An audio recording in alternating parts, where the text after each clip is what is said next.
Pour ce qui est de la Côte d'Ivoire, je vais être très poli, pour ne pas être comme certains de leurs chroniqueurs sur leur chaîne de télévision.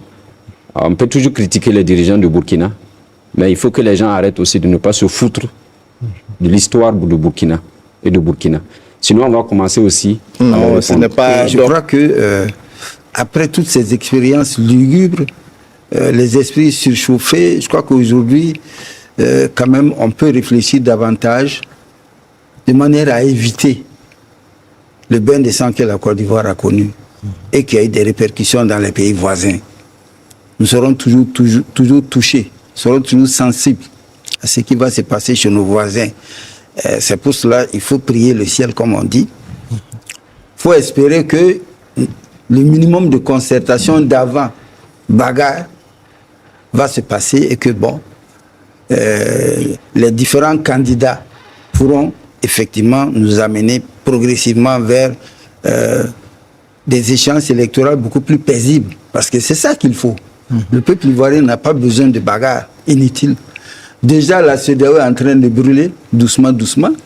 Mais il ne faut pas que les États à l'intérieur aussi deviennent aussi... D'accord. En tout cas, vous l'avez dit, le président Alassane Ouattara n'a pas encore dit mot par rapport à cet appel du RHDP.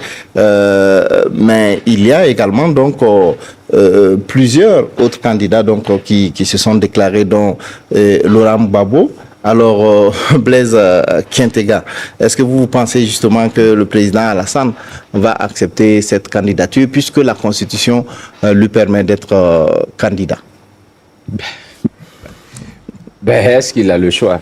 Je pense pas. Je pense que c'est comme ça que ça se passe. Alassane a toujours dit qu'il n'allait pas faire de troisième mandat, mais là, ils ont évoqué des raisons, des décès et tout ça. Bon, il y avait toujours de la ressource au sein du RHDP.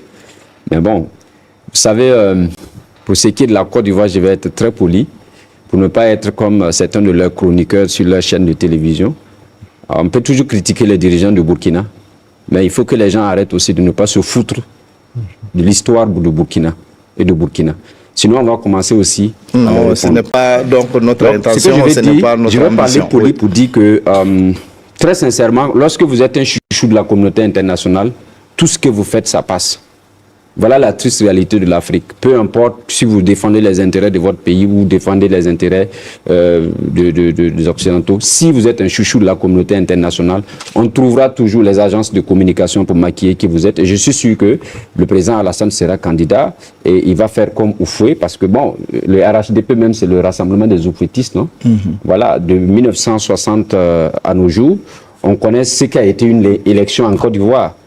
Donc en 2020, on a vu toute la mascarade où on a marché donc sur du sang, où le challenger, pour ne pas dire le soi-disant challenger, lui-même a dû verser les armes et les larmes plutôt lors de la campagne parce qu'il a trouvé que c'était horrible ce qui se faisait avec le bloc de l'opposition qui s'est fait. Quand vous regardez l'architecture, on est purement dans la dynamique du président Houphouët-Boigny qui a merveilleusement géré la Côte d'Ivoire 30 ans et qui, Alassane s'est inspiré de lui. Rappelez-vous que avant donc les crises en mars 1990, c'était à la faveur de l'inauguration, juste après l'inauguration donc de la plus grande basilique à l'époque du monde, où donc aujourd'hui on a un pont qui a été construit. C'est vrai que il a même dit que le pont ça vaut un mandat. Alors, moi, j'ai ironisé en disant que la Chine a 1,3 million de ponts. Donc, le président Xi Jinping aura combien de mandats? Donc, je vais dire simplement que c'est la même logique. Infrastructure, endettement, etc. Et puis, bon, voilà, après, moi, je pense qu'il sera candidat. Hein. D'accord. Voilà. Est-ce que cet avis est partagé par Aimé Cambier? Dernière réaction sur le sujet. En tout cas, vous l'avez dit, Sagnan, la Constitution le lui permet. Et même si ce n'était pas le cas, on pouvait suivre la procédure pour changer la Constitution. C'est de ça qu'on parlait ici. C'est-à-dire, oui, ici c'est le droit, on peut toujours... mais est-ce que c'est pour l'intérêt de la Côte d'Ivoire? Moi, je pense qu'effectivement, comme l'a dit son parti, c'est le candidat naturel. C'est-à-dire, si les Ivoiriens sont d'accord avec le président, eh bien, nous ne pourrons pas dire le contraire, parce que lui parle du système néolibéral qu'il représente.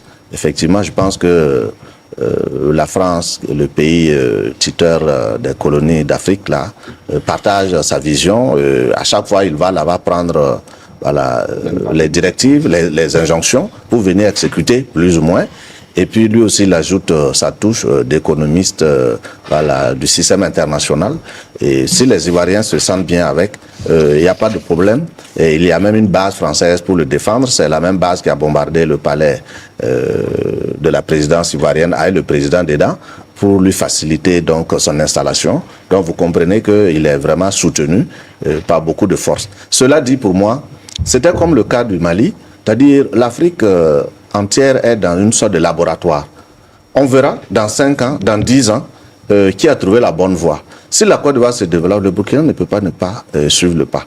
Alors, si le Burkina, dans le cadre de l'AES, arrive à sortir la tête de l'eau, je pense que la Côte d'Ivoire va rectifier son cas. Mais si vous voyez aujourd'hui, la situation au Sénégal ne ressemble pas à la situation en Côte d'Ivoire, ne ressemble pas à la situation de nos pays, qui ne ressemble pas à la situation de ce qui se passe au Ghana, par exemple, ou au Gabon, ou au Tchad, etc. Donc nous sommes en plein laboratoire, et on verra ce que l'avenir nous réserve.